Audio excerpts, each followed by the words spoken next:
Welcome to Mayo Clinic's ECG segment, Making Waves, continuing medical education podcast.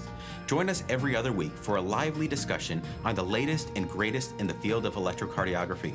We'll discuss some of the exciting and innovative work happening at Mayo Clinic and beyond with the most brilliant minds in the space and provide valuable insights that can be directly applied to your practice. Welcome to Mayo Clinic's ECG segment, Making Waves. We're so glad you could join us today. Today, we're going to discuss ECG interpretation and if the application of artificial intelligence may be helpful.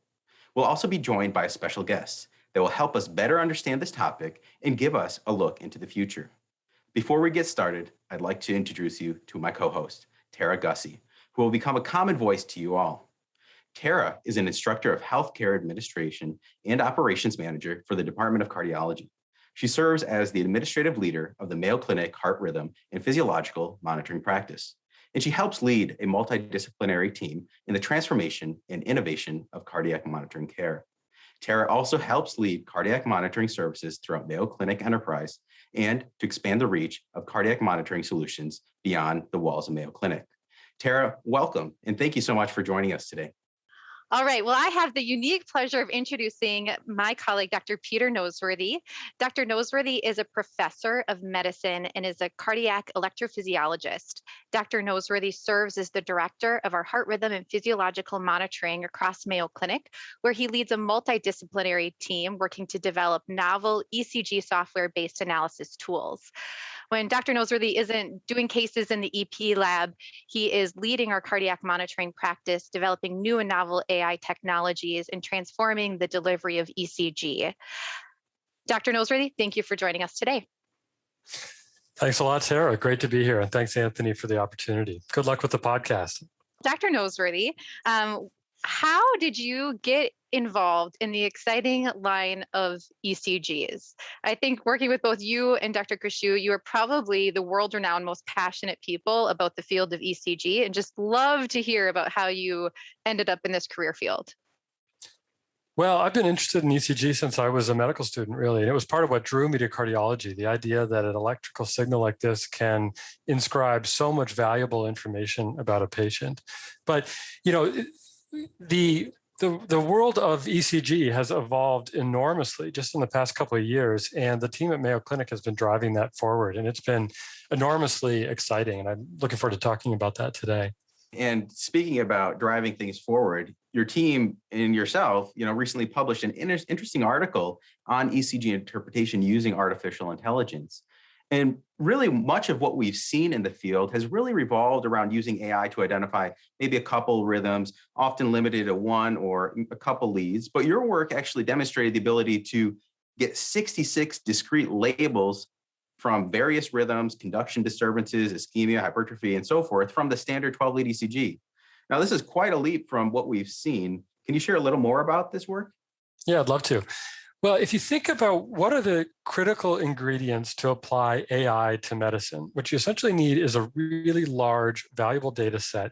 And we've been sitting on this at the Mayo Clinic ECG lab. At Mayo Clinic, everything is centralized and archived and meticulously labeled. So we have the data at our fingertips. And then we've been using a very advanced and sophisticated group of ECG technologists and cardiologists to meticulously label the ECGs over decades. So we have exactly the recipe that you need to apply AI to the ECG. What we essentially did was taking all of the labels that the cardiologists and technologists apply to an ECG, trained a series of convolutional neural networks, which is a lot like the kind of software that's used or the kind of algorithms that are used for facial recognition.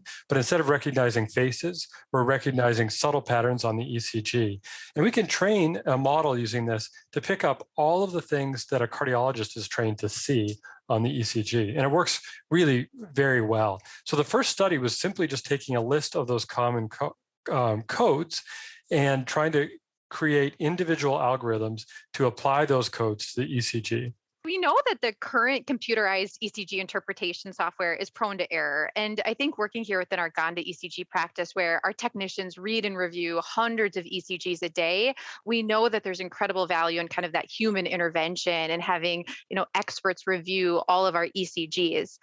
How do you think that AI ECG interpretation holds up against current interpretation software that we use today in practice?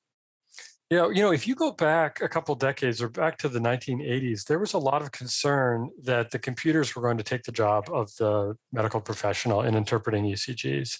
And that actually never happened because there seems to be a ceiling in terms of the performance of these various algorithms in their ability to report an ECG in a clinically meaningful way. So even though the software is very helpful to clinicians, and it might give a clinician who doesn't read a lot of ECGs at least the minimum information that they're going to need, it's not enough. And you still need human oversight. That's using relatively outdated analog software. And nothing against that software, it was revolutionary when it came out, but we're in a vastly different landscape now in terms of computing power and the ability, I think, to apply these kinds of technologies to the ECG. And I think we can improve it. I'm not certain we'll ever get away from human oversight altogether. I'm not even sure that we want to. But if we can avoid the errors that are introduced into the medical record by computer systems that aren't working well, or we can streamline our workflow, or we can reduce the cost or increase the efficiency and reproducibility of ECG interpretation, we'll serve our patients well. And I think that's the ultimate goal. You already got to my next question was like, how do you see this improving our clinical workflow, providing benefit to our staff that are interpreting all the ECGs and, providing value to clinicians? I guess maybe you could give a little background about, our ECG interpretation at Mayo Clinic and, what that looks like. And I guess really as a clinician, I'm wondering how is this going to be helpful for me and the adoption of that into practice? Yeah. When I think about applying AI to the ECG, I think of two main goals. One goal is to do what a human can already do, but do it at scale and do it better and do it cheaper and do it with better reproducibility. The second is to see beyond human capability. And I suspect we'll have another conversation about that someday. But there's all kinds of things that these models can see that even a trained cardiologist cannot. And in that situation, it's very clear the value that these technologies add to routine ECG interpretation. Today, we're talking about the human-like capabilities, the reading the ECG and interpreting it in a meaningful way for clinical use.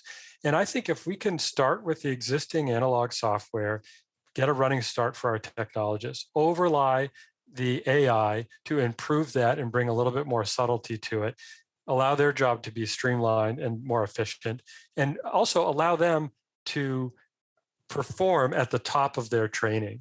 We don't need them to tell us about a normal ECG, but we need them to pick out the things that might be missed by the computer. So if they can add that piece of value, and then at the very end, the cardiologist can come in and add a little bit of color or further detail to the report, I think it could be enormously valuable. So I think we essentially at Mayo Clinic take a very layered approach where there's software followed by technologist overview, and then ultimately a cardiologist who will sign off and make the final determination. And it's that iterative process that I think creates a very high value ECG interpretation. Now, do you see that kind of value extending to, say, resource limited regions that maybe don't have all, the capabilities, the staff and everyone to help them with all their interpretation? Do you see a possibility in that realm, or? Yeah, How does that absolutely. look? I mean, right now we have over 130 ECG techs at Mayo Clinic, and we have about a dozen cardiologists who spend some time reading these ECGs. It's basically an army dedicated to this task.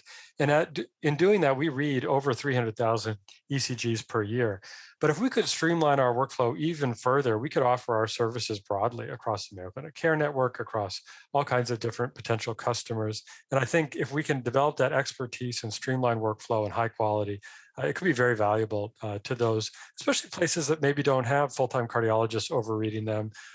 What about overnight when clinics may be understaffed? What about poorly resourced places in the far reaches of the US? There's all kinds of opportunities where I think we could increase Mayo Clinic's reach and help patients around the world. Now, an ECG lover, I mean, this stuff is so exciting to me. Tara, I don't know what you feel about this, but I feel like these changes are going to be tremendous, and the field just gets exciting by the day. Is there anything you want to close or, with Dr. Noseworthy while we have him here? If I can just, add on to that, I think that we've just got an amazing group of technicians that are seeing incredibly complex ECGs. And I think, as Dr. Noseworthy alluded, we really have that ability to provide this broader level of care for clinicians, that maybe don't have access to that same 24/7 level of criticality to review a complex ECG and be able to connect with the clinician to take relevant action. So just, a huge kudos to, I think, all of our ECG interpretation technicians who go through in-depth training, are highly trained, are experts in the field, and it's really an incredible career just in and of itself. So excited to see how we can continue to kind of support all of our patients within the walls and outside of the walls of Mayo Clinic. Yeah, I would say they're some of the best. Tara, thanks for mentioning them. And I think the important takeaway from all of this is that, Dr. Noseworthy, and just, correct me if I'm wrong, but you said that the AI would not replace the clinician, but likely serve as an adjunct. Was that correct? Because I think some of the concern is, all this AI is going to replace what the doctor does and, kind of put them out of business, essentially. Yeah, I don't think we'll ever replace human ECG interpretation. What we hope is that we can aid human interpretation and improve our quality and consistency and our ability to do this at scale. I think that's a very achievable task. I did mention that there are some things the AI can do that even a human cannot do, but once that's reported, it's up to a doctor or a clinician of some sort to take that information and translate it to some sort of meaningful action for our patients. And the machine will never do that. So our job is becoming increasingly challenging, interesting, and nuanced, and the computer is helping us get there. How exciting. Well, we're standing at the edge of some of the most exciting work in the field of electrocardiography.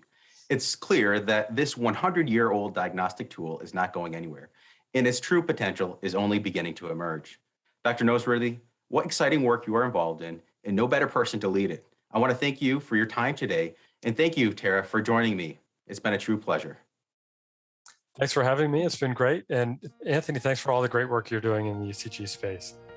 Thank you for joining us today. We invite you to share your thoughts and suggestions about the podcast at cveducation.mayo.edu. Be sure to subscribe to a Mayo Clinic Cardiovascular CME podcast on your favorite platform, and tune in every other week to explore today's most pressing electrocardiography topics with your colleagues at Mayo Clinic.